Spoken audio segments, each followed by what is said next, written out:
नदीम मलिक साहब, अभी जिस तरह से हम हुदी, अगर, मगर और इफ्ट्स बर्ड्स की बात कर रहे हैं, आपका तज्जिया क्या कहता है? आपको क्या लगता है कि जिस तरह अमेरिका को भी इस जंग से निकलने के लिए एक फेस सेविंग चाहिए, ट्रंप का ये रवैया बता रहा है कि वो इस जंग से जल्द निकलना चाहते हैं। ईरान का भी बहुत हद तक नुकसान हो चुका है, बहुत डिस्ट्रक्शन ईरान ने भी देख ली है। आपका तज्जिया क्या कहता है कि ये दोनों मुल्क अब इस जंग से निकलने के लिए झुकाव का मुजाहरा करेंगे? टर्म्स एंड कंडीशंस पे कोई अग्रीमेंट हो जाएगा? ईरान ने तो ये जंग कोई छेड़ी नहीं थी, जंग छेड़ने तो मुसल्लत की गई तो थी। इसलिए तो हाँ, ईरान तो ये बोलेगा कि मैं तो जंग शुरू करने वाला नहीं हूँ भाई, आप आए थे जंग करने के लिए। तो अब तो वो ईरान ने 40 दिन सर्वाइव करके ये भी बता दिया है कि वो कोई तरने वाला नहीं था कि जिसको आते ही वो 2 दिनों में वो चट करके चले जाते। वो तो अब खड़ा है अभी अपनी जगह के ऊपर। तो मेरे ख्याल में रीजनेबल रवैया तो यही होगा कि ईरान अपनी तबाही देखे इंफ्रास्ट्रक्चर की, और वो इनसे उन शराइत का मुतालबा करे जिससे ईरान की तरक्की और बहाली का अमल दोबारा शुरू हो जाए। अमेरिका को बहुत रीजनेबल होना पड़ेगा, क्योंकि न्यूक्लियर एक उनका पुराना मुतालबा था। तो न्यूक्लियर के ऊपर अरेंजमेंट करके और स्ट्रेट ऑफ हॉर्मुज़ के ऊपर जो उनके मुतालबात हैं वो आपस में डिस्कस करें, ताकि वहां से इंटरनेशनल कार्गो ट्रैफिक मूव करना शुरू कर दें। तो ये 3 नुकते जो हैं ये बुनियादी हैं, इसके ऊपर गिव एंड टेक करें और बाकी नुकात के ऊपर करें आपस में इंगेजमेंट।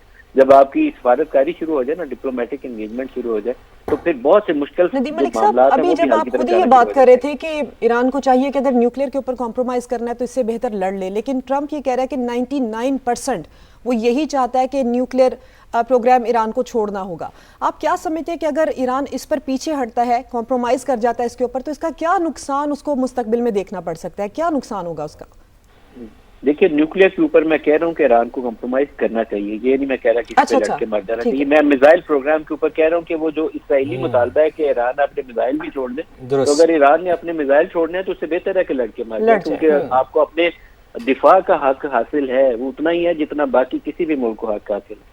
तो ईरान को अपना पूरा मिसाइल प्रोग्राम, ये वो जो ड्रोन थे उनके शाहिद ड्रोन, इन्होंने बहुत तबाही में चाहिए और अमेरिका भी उससे परेशान हुआ है। वो अपना ये जो बहरी बेड़े 3 लेकर इस इलाके में आए हैं अपने, उन्होंने वो 82nd उनके एयरबॉर्न डिवीजन के लोग लेकर आए हैं कि हम एयर ड्रॉप करेंगे ऊपर से, पैराट्रूपर्स लेकर आए हैं, मरीन्स लेकर आए हैं, लेकिन ना उन्होंने स्ट्रेट ऑफ हॉर्मुज़ में जाने की हिम्मत की है, ना उन्होंने खार्ग आइलैंड की धमकी दी थी कि हम इसको टेक ओवर कर लेंगे, ना वहां उतारने की, वहां घुसने की हिम्मत की है, क्योंकि उनको नजर आता था कि हम घुस तो सकते हैं कोई 100, 50, 200 लोगों की बॉडी बैग्स उठाने के बाद, लेकिन वहां बैठना मुमकिन नहीं होगा, वहां से दूसरी तरफ उनके ड्रोन और मिसाइल हमें मार छोड़ेंगे, इसीलिए दोनों जगहों पे वो घुसे नहीं है। तो अब ईरान को भी पता है कि उसके पास ये मिसाइल और ड्रोन थे तो उसकी बचत हुई है, नहीं तो वो ना बचता। तो कैसे कंप्रोमाइज कर, कभी नहीं करना चाहिए। मैं तो इस मामले में बड़ा क्लियर हूँ, लेकिन न्यूक्लियर के ऊपर करना चाहिए। न्यूक्लियर के ऊपर जो खदशात हैं वो बहुत ज्यादा हैं, और इसी तरीके से जो इस पूरे इलाके के अंदर अरब दुनिया है वो ईरान से किसी हद तक खाइफ है। सऊदी अरब के खदशात हैं उनसे, आप आ जाए यूएई के खदशात हैं, कुवैत और बहरीन के खदशात हैं, कतर के खदशात होंगे। तो इन ममालिक को भी जिंदा रहने का और अपनी अपनी आज़ादी के साथ अपनी पॉलिसी को चलाने का हक हासिल है। तो बकाए बाहमी जो होती है ना, बकाए बाहमी, उसको अंडरस्टैंड करना चाहिए।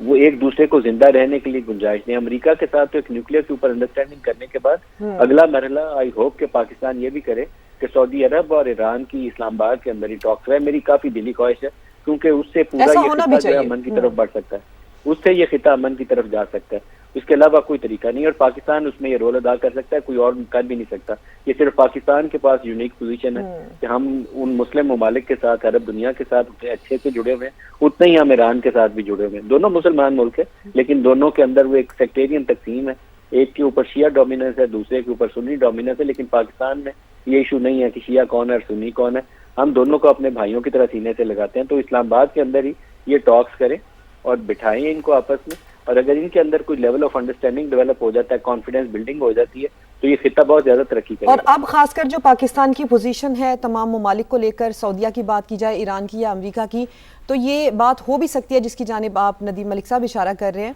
नदीम मलिक साहब, दूसरा सेकंड जो पॉइंट है अहम, वो है स्टेट ऑफ हॉर्मज़। उस पर ईरान ज़ाहिर बात है अपना नुकसान का इजाला करने के लिए वो ये कह भी रहा है कि वो अब जो जहाज़ यहाँ से गुजरेंगे उनके ऊपर मुआवजा तलब करेगा, लेकिन ट्रंप साहब ये कह रहे हैं कि वो किसी भी जहाज़ के ऊपर कोई भी फ़ीस या मुआवजा अदा करने के लिए नहीं तैयार होंगे। तो ये स्टेट ऑफ हॉर्मज़ वाला मामला आप क्या समझते हैं, किस जानिब होगा? क्योंकि ये भी एक बहुत बड़ा मामला है हल होने के लिए। आपको लगता है कि इस पर भी दोनों जानिब से कॉम्प्रोमाइज़ होगा? देखिए, अभी मैक्सिमम पोजीशंस हैं, वो जो मैक्सिमलिस्ट पोजीशंस होती हैं वो इसलिए ली जाती हैं कि आप मेज पे जब बैठे तो दूसरे के लिए भी गुंजाइश छोड़ें कुछ के, वो भी पीछे हटे, और अपने लिए भी गुंजाइश छोड़ें कि आपने कहाँ से पीछे हटना। अगर ईरान को ये गारंटी दी जाएगी कि अमेरिका दोबारा उसके ऊपर जंग नहीं करेगा, इसराइल उसके ऊपर आकर दोबारा मिसाइल नहीं बरसाएगा और उसके ऊपर जो इंटरनेशनल सैंक्शंस है वो खत्म की जाएंगी, तो ईरान से मुझे कभी उम्मीद है कि वो दो चीजों पे बड़ा खुशी के साथ बातचीत करके गुंजाइश पैदा करने के लिए तैयार होगा। एक न्यूक्लियर वाला मामला और दूसरा स्टेट ऑफ हॉर्मज़ वाला मामला। स्टेट ऑफ हॉर्मज़ से वो अपना इख्तियार तो नहीं छोड़ेगा कि वो कहे कि ये मैं छोड़ रहा हूँ, अपना इख्तियार अमेरिका इंतजाम संभाल ले, लेकिन ये जो बाकी अभी उन्होंने काम किया होगा है कि वो टॉल वसूल कर रहे हैं बाकायदा, कि जो जहाज गुजरेगा वो IRGC ने वहाँ कोई टीम बिठाई हुई है जिसके साथ वो डील करेंगे और वहाँ से पैसे देकर फिर गुजरेंगे। ये वाले अरेंजमेंट से कभी उम्मीद है कि ईरान काफी गुंजाइश पैदा करके पीछे हो जाएगा, लेकिन वो स्टेट ऑफ हॉर्मज़ के इंतजाम को कभी नहीं छोड़ेगा, क्योंकि ईरान की पोजीशन ये है कि ये ओमान और ईरान का हक है कि ये इस इलाके का इंतजाम संभालें, ये जो पानी है ये हमारे इलाकों के अंदर है। तो इसके ऊपर वो बातचीत करके सिर्फ ट्रैफिक का फ्री मूवमेंट जो है वो दुनिया का मुतालबा है, चाइना का भी मुतालबा है, और मेरे ख्याल में उसके ऊपर गुंजाइश आ जाएगी।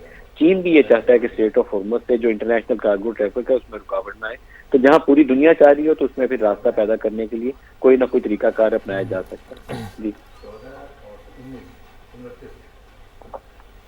नदीम मलिक साहब, अभी एक और चीज़ भी बहुत मैटर करती है, इन मुज़ाकरात का टाइमली होना, और ट्रंप जिस तरह आज कह रहे थे कि 24 घंटे के अंदर ये फाइनल हो जाएगा कि मुज़ाकरात कामयाब होते हैं या नाकाम होते हैं।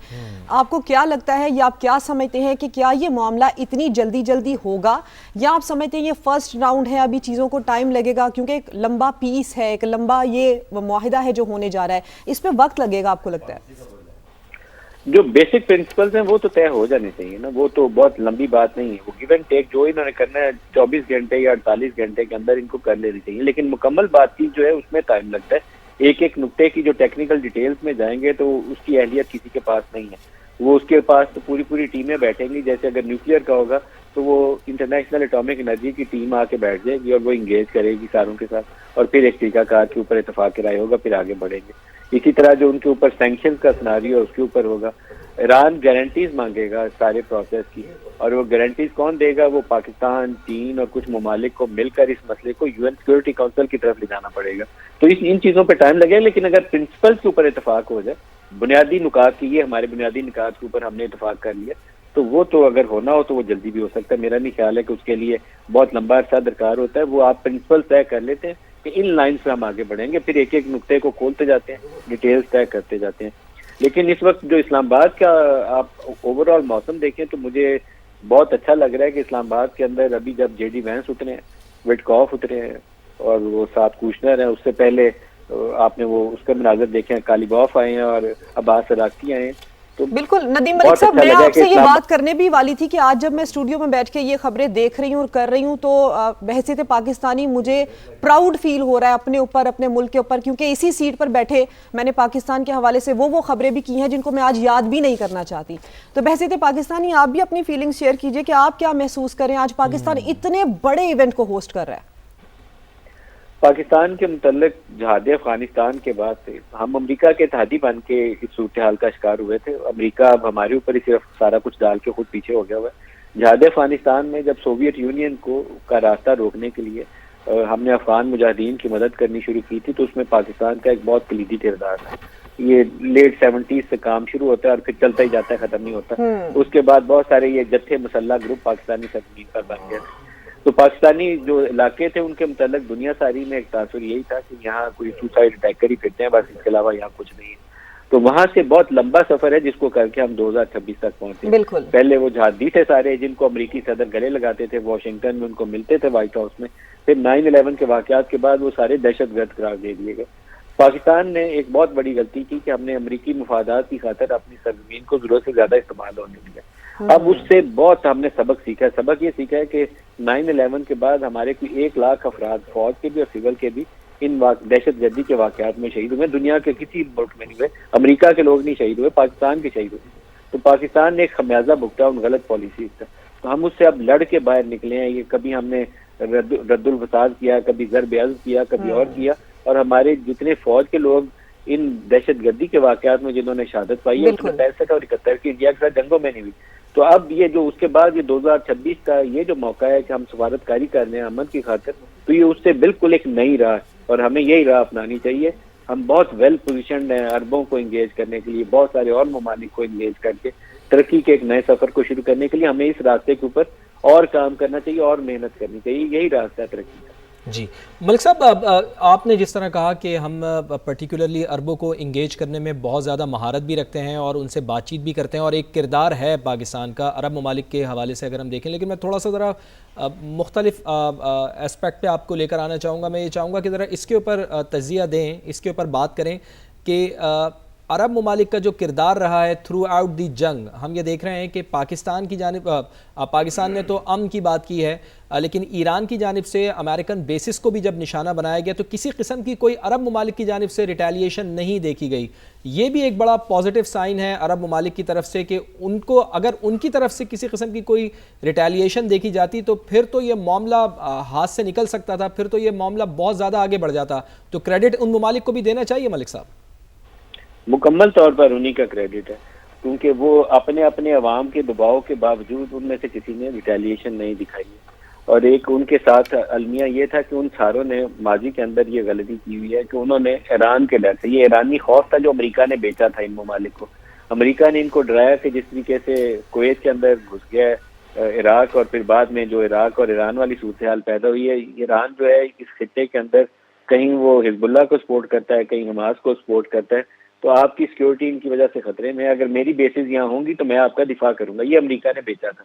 अब अमेरिका बैठा हुआ है बहरीन के अंदर बहुत बड़ा बैरी बेड़ा लेकर, वो कतर के अंदर बैठा हुआ है सबसे बड़ी अपनी हवाई अड्डा जो लेकर उसकी जो एयर बेस है सबसे बड़ी वो दोहा के अंदर है, सऊदी अरब के अंदर उनकी बेस है, यूएई के अंदर उनकी बेस है, कुवैत के अंदर उनकी बेस है। तो वो इस पोजीशन में थे भी नहीं कि अमेरिका से कहें कि भाग जाओ यहाँ से। सब ने कहा कि आप हमारी फ़िज़ाई हदूद इस्तेमाल नहीं करेंगे, लेकिन इसके बावजूद ईरान कहता था कि जो कई अड्डे कई जो अटैक उसके ऊपर ईरान के ऊपर हुए हैं उसका ओरिजिन इन्हीं ममालिक से जो अमेरिकी अड्डे थे वहां से स्टार्ट हुआ। तो वो रिटेलिएट करता था कि मैं जहां जहां से जिस जिस इलाके से मेरे ऊपर हमला अगर हुआ तो मैं वहां मिसाइल फेंकूंगा। तो पाकिस्तान के लिए फिर यहाँ से एक इम्तहान शुरू हो जाता था।